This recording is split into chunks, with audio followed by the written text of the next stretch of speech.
কারণ পাপী হৃদয় নিয়ে তুমি আল্লাহর পথে দাওয়াত ও জিহাদ করতে পারবে না। কদ আফলাহা মান যাক্কাহা ওয়া কদ খাবা মান দাসাহা।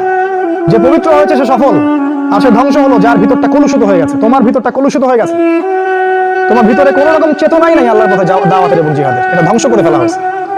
কারণ পাপ করতে করতে করতে করতে তোমার ভিতরে কালিমা লেপন হয়ে গেছে। কারণ তুমি দিনে একটা বারো আল্লাহকে বলো না আস্তাগফিরুল্লাহ ওয়া আতুবু ইলাইহি। খেয়াল করে দেখবা কোরআন তেলাওয়াত শুনে তোমার চোখ দিয়ে কখনো পানি পড়ে না।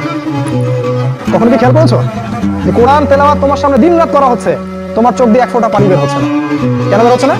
কারণ তোমার ভিতরে সেই পরিশুদ্ধ হৃদয়টা নাই, তাসকিয়া নূরটা নাই, পাপ দিয়ে ভর্তি হয়ে গেছে।